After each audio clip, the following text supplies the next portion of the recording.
It's a glorious day when I write a video script and only need to use a couple of titles to describe how a game plays. I haven't played From Software's obscure classic, King's Field, but I have played Arcane Studios' cult classic, Arx Fatalis. Monomyth styles itself on these titles, and Ultima Underworld by proxy, and the influence is mighty strong. I've had my eye on Monomyth for a while and decided it was time to pull the trigger. Twice. I bought it on Steam before realizing it was on GOG. I paid the developer twice, but it was worth it. Monomyth is a dungeon crawler, harkening back to the glory days when such a title meant wandering through dark underground places, solving puzzles, seeking spoils, and aggravating allergies. Some games slap the dungeon crawler seal of approval on their box like a self-congratulatory pat on the back, but Monomyth is the real deal.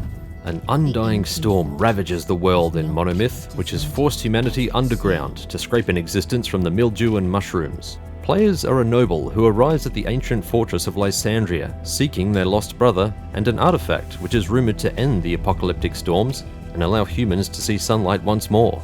Things immediately go pear-shaped when, upon arriving at Lysandria, our royal stud is ambushed and taken prisoner. So begins the exploration of a surprisingly open and intricate underground world.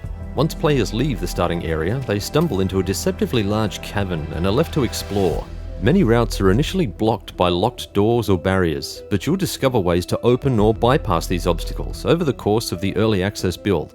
And discover is the key word. Aside from being able to mantle ledges, you can also stack crates to trailblaze into new areas. Enterprising adventurers will find clever ways around obstacles, and this is just a taste of Monomyth's design philosophy. There's a strong guiding touch of do it your way. Here's a non-spoilery example. In the tutorial area, you learn that some wooden doors can be set alight. Can't get through a locked wooden door? Burn it down. Or hack it apart with your sword. Or pick the lock. Or find a key. Or perhaps there's another way to reach whatever's on the other side.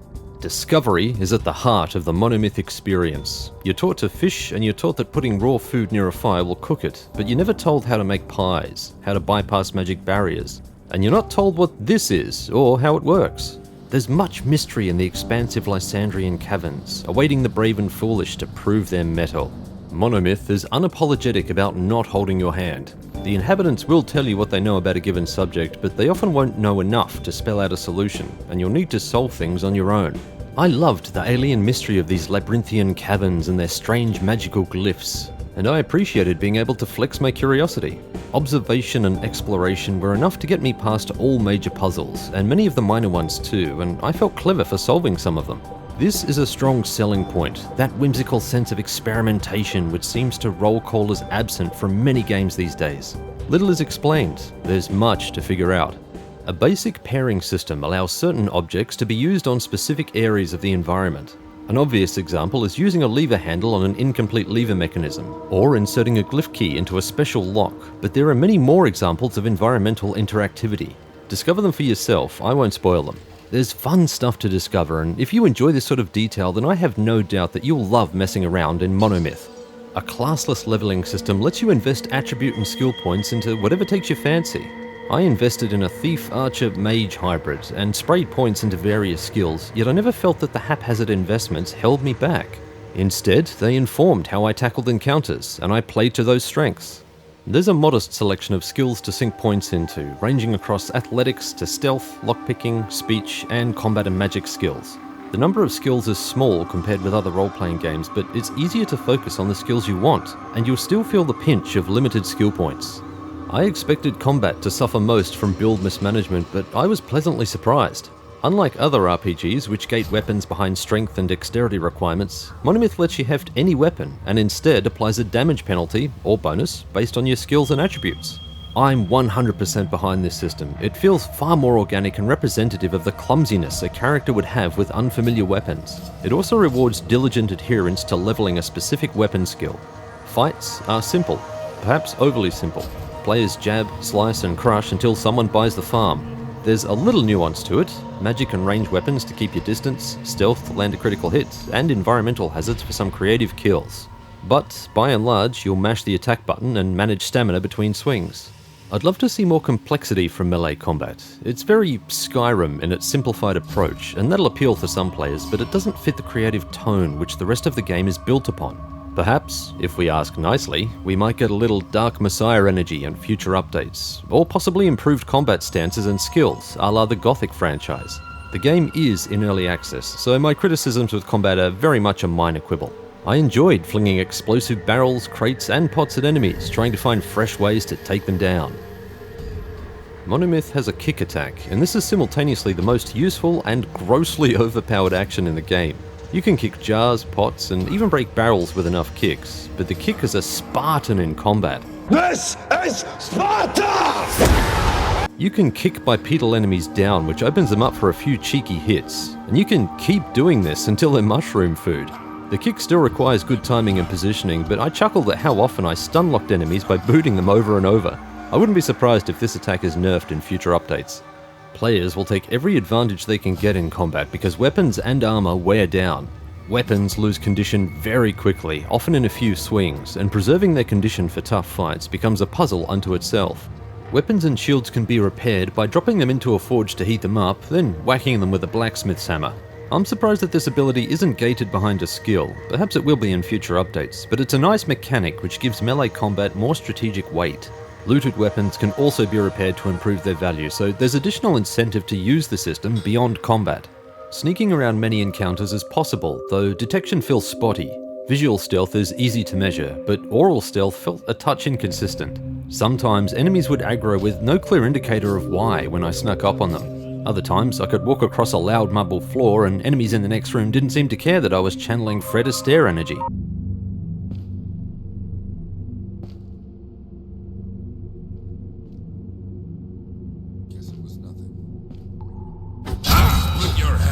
Stealth was reliable enough to use, but a quick save always felt necessary first, just in case. Water arrows for dousing fire and fire arrows for lighting objects are a nice nod to the Thief series, though they rarely felt necessary or even impactful. I'd like to see more puzzles or situations that could make better use of them for future updates. Monomyth's spell system is clever. Spells are learned by memorizing spell scrolls, which, like Hollywood's humility, are found in dusty, forgotten places. Each spell indicates a gesture which must be made on your magic pentagram to prime the spell, similar to Arx Fatalis' gesture system, minus drawing them with the mouse by hand. Instead, players click points on the pentagram in the order indicated by the spell. Here's the rub though. You don't start with any Echo Stones, the name for each point on the pentagram, meaning you can't cast spells until you find the corresponding Echo Stones. I love this system. It forces spellcasters to explore and earn their power instead of just leveling a skill. Echo Stones can also be bought from certain traders, but the price is steep and it's quicker and more economical to find them in the wild. Powerful spells are gated behind not only finding the spell, but finding the corresponding Echo Stones to cast it. It's a rewarding system, which feels great when it pays off. Like any dungeon crawler worth its weight in Wastelander teeth, secrets are seated around Lysandria and its surrounds. Players get a taste of what to look for when they escape their cell, but there are many hidden rooms, obscure ledges, and caves to discover. Important areas are often guarded by traps awaiting a cocksure explorer to stumble into. You'll be on your toes while playing Monomyth, either by default or because you took a fireball to the larynx. This slows the pace of Monomyth, forces players to examine their environment instead of recklessly blasting through. Players will also unlock doors and open shortcuts to earlier areas, which progressively opens the map and makes moving around easier. Monomyth's story is a slow burn, revealed through notes, conversation, and quests.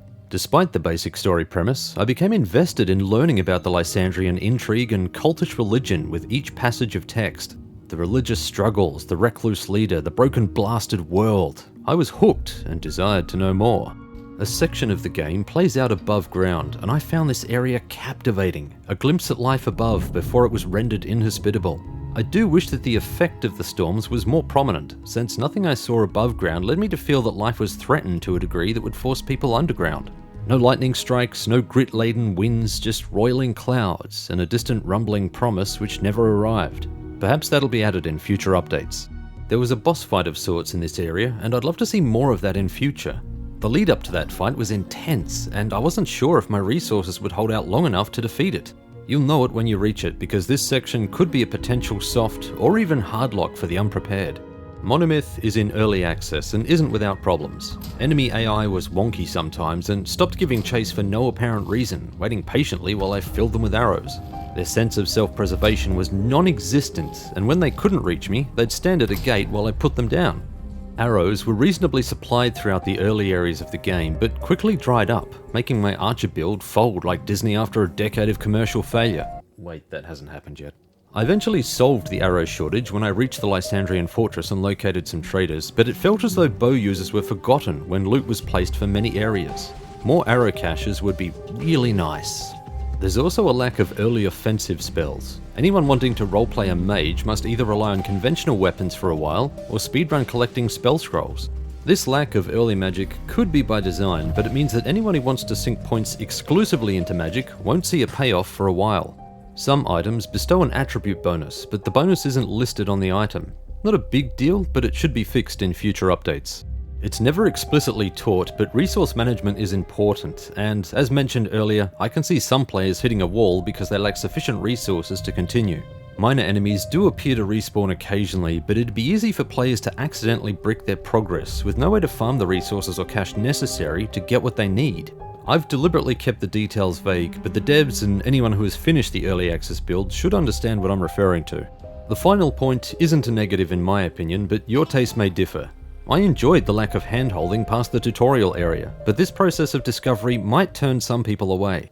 Magic, in particular, wasn't intuitive, and it took some fiddling before I figured out how to lock spells into spell slots. Many of the item applications aren't explained, and it's up to players to figure them out. Most are logical though, and anyone who enjoys putting the bits together will probably love discovering how stuff works. In summary, there's a lot to love about Monomyth, and it's heading in a direction which I'm wholly on board with. There's a surprising amount of game for an early access title. Expect at least 10 hours of solid exploration across multiple areas. There's a bright future ahead for developer Rat Tower Software if they continue to expand and refine Monomyth, and I'm excited to see how this game is shaped with future updates. If Monomyth sounds like your jam, there's a link in the description for both GOG and Steam versions. A demo is available too, but it's outdated and no longer representative of the early access build, and you're better served forking out the cash for a superior experience. Monomyth is the mechanically lighter, spiritual successor to Arx Fatalis that I didn't know I wanted, yet here we are. Give it a chance, perhaps you'll appreciate it too. A fistful of thank yous to the supporters who brought you this video. You all have my back and I appreciate it more than words could ever express. If you enjoyed this video, then cast Fireball on the like button.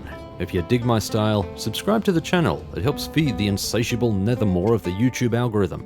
And, if you'd be so kind, sneak the Blondie experience into the cyberverse. Share with other Arx and Ultima enthusiasts, remember the cant. Until next video, partners.